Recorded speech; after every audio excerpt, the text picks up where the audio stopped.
नमस्कार। आप सुन रहे हैं द बॉलीवुड रेडियो और मैं हूं आपके साथ आकाश। दोस्तों, आज के इस पॉडकास्ट में किस्सा रेखा का और बात 70 के दशक की 80 के दशक की बात है।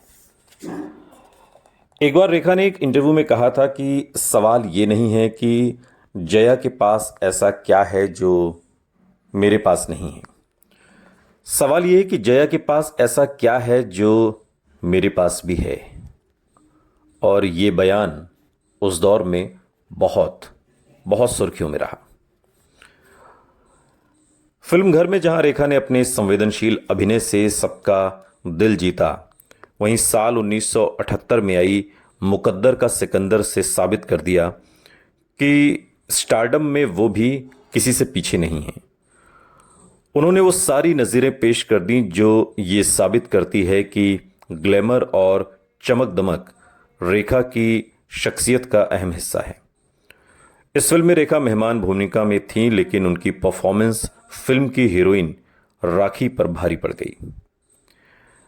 अमिताभ बच्चन के साथ उनकी केमिस्ट्री का जवाब ही नहीं था। फिल्म में रेखा ने एक अच्छी तवायफ जोहराबाई का किरदार निभाया था। और दिलचस्प यह भी है कि उसी साल रेखा ने अमिताभ की एक और फिल्म कस्मे वादे जो 1978 में आई, उसमें भी कैमियो रोल किया।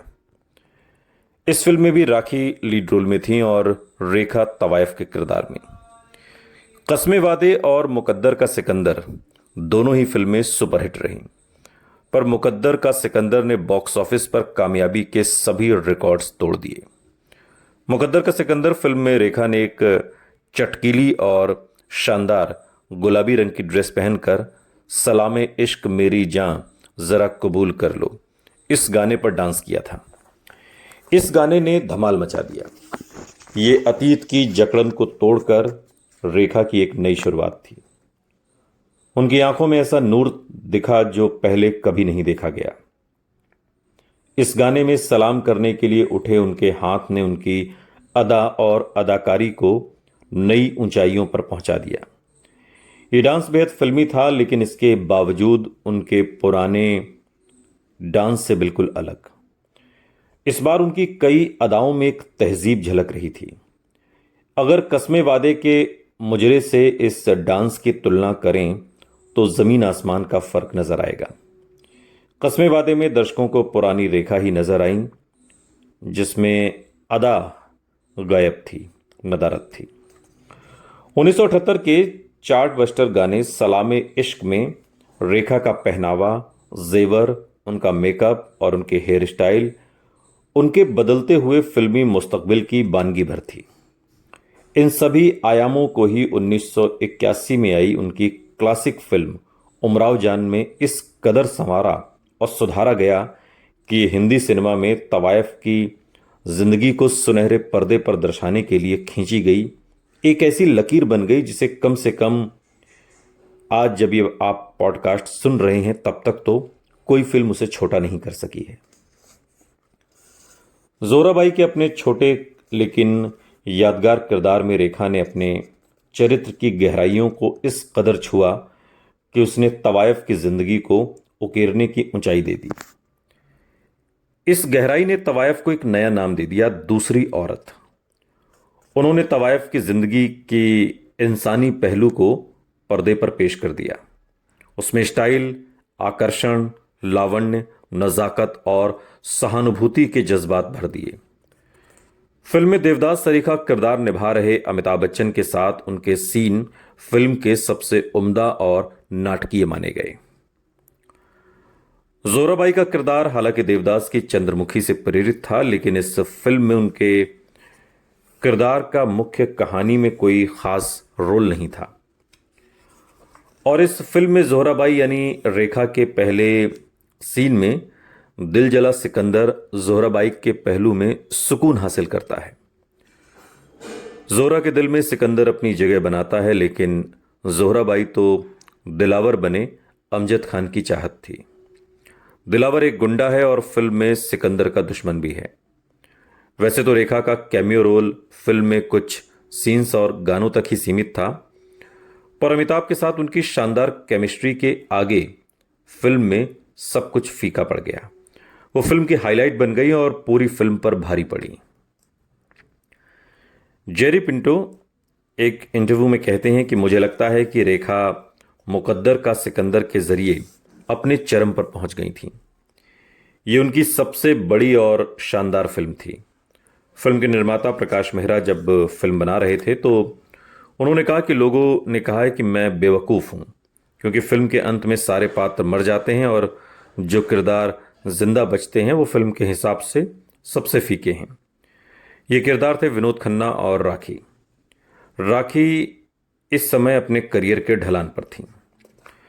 प्रकाश मेहरा ने कहा कि रेखा में यह खास बात हमेशा से है, उन्हें सिर्फ अब तक सही रोल नहीं मिला। कहानी को अंतिम रूप देते देते हमने पुराने देवदास की तरह के गाने का एक नया रूप सोचा और मैंने रेखा को इस रोल के हिसाब से देखा तो पाया कि वो इस रोल के लिए सबसे फिट हैं। वो जोराबाई बन गई और मैं आज भी उन्हें मिलता हूं तो जोराबाई ही कहता हूं। सालों पहले एक इंटरव्यू में प्रकाश मेहरा ने कहा था। रेखा ने मुकद्दर का सिकंदर में अपने अभिनय या फिर रोल के बारे में कभी ज्यादा कोई बात नहीं की और उन्होंने जब भी बात की तो इस रोल को अपने दिल के सबसे करीब बताया। और बहुत मायनों में रेखा जोराबाई की तकदीर रेखा से मिलती जुलती भी कही जा सकती है। इस फिल्म पर अपने एक बहुत ही दुर्लभ और पुराने इंटरव्यू में पत्रकार दिनेश रहेजा से एक बार रेखा ने कहा था, मुकद्दर का सिकंदर का समय वो दौर था जब मैं औरत होने के अपने सबसे खास एहसास से गुजर रही थी। मुझे लगता है कि ये मेरी जिंदगी के सबसे बेहतरीन समय की शुरुआत थी, एक ऐसा समय जब मैं खुद को खोजने की शुरुआत करने लगी थी। खुद को खोजने और पाने का रेखा का इशारा शायद इस तरह के रोल करने से था। बॉलीवुड में डांसर, नाचने वाली या तवायफ का पात्र दर्शकों तक मसाला फिल्मों के फॉर्मूले का हिस्सा रहा है। तवायफ का ये पात्र हमेशा से दरियादिल होता है, जो अपनी कला का सौदा तो करती है लेकिन जिस्म और अपने जमीर का सौदा नहीं करती। वो अक्सर नायक से एक तरफा मोहब्बत कर बैठती है, जैसे देवदास की चंद्रमुखी, जिसने बदले में बिना कुछ चाहे देवदास से एक तरफा और बेपनाह मोहब्बत की। मुझे लगता है कि बॉलीवुड की मुख्यधारा की शायद ही कोई ऐसी फिल्म हो जिसमें ऐसे संबंध शादी में बदले हों, यानी कि तवायफ ने शादी की हो। तवायफ को दर्शकों का प्यार नहीं, सहानुभूति मिलती है और अक्सर हीरो का मिलन नायिका से होता है। दूसरी औरत बनी तवायफ अक्सर बाहर वाली और एकांकी हो जाती है या फिर फिल्म के अंत में उसकी मौत हो जाती है ताकि हीरो हीरोइन के मिलन का रास्ता साफ हो सके। समाज हीरो और दूसरी औरत के मिलन को फिल्म तक में बर्दाश्त नहीं करता। हमारे दोहरे मापदंड की इससे बड़ी मिसाल और क्या होगी। रेखा ने तवायफ या फिर दूसरी औरत की भूमिका एक नहीं दर्जनों फिल्मों में निभाई और बहुत से फिल्मों में वो पर्दे पर सिर्फ नाचने वाली की भूमिका में सिर्फ एक गाना करने के लिए ही दिखाई दी। और ऐसा उन्होंने सिर्फ हिंदी ही नहीं बल्कि भोजपुरी फिल्मों में भी किया। बहुत साल तक फिल्म इंडस्ट्री में ये एक चुटकुले की तरह प्रचलित था कि अगर कोई तवायफ की भूमिका है तो उसे रेखा कर लेंगी। उन्हें बार बार जोहराबाई बनना अच्छा लगता है, ये कहा गया। अपनी मां की तकलीफों और अपने बचपन को देखते हुए रेखा को दूसरी औरत वाली भूमिकाओं से नफरत होनी चाहिए थी, लेकिन उनके करियर का ज्यादा समय इस तरह की भूमिकाओं को निभाते हुए ही गुजरा। रेखा के कई इंटरव्यूज और उनकी जिंदगी के वाक्य कहीं ना कहीं यह एहसास करा देते हैं कि उन्हें इस तरह के पात्रों से जबरदस्त जुड़ाव था और वो इन किरदारों की चमक दमक के अंदर छिपे अकेलेपन से वाकिफ थीं और उनके एकाकीपन का एहसास पर्दे पर बखूबी दिला सकती थीं। मानो रेखा और जोहराबाई दो अलग किरदार नहीं बल्कि एक ही हों। वो रेखा ही हैं जो पर्दे पर अपना ही किरदार जी रही हैं। सुनते रहिए द बॉलीवुड रेडियो, सुनता है सारा इंडिया।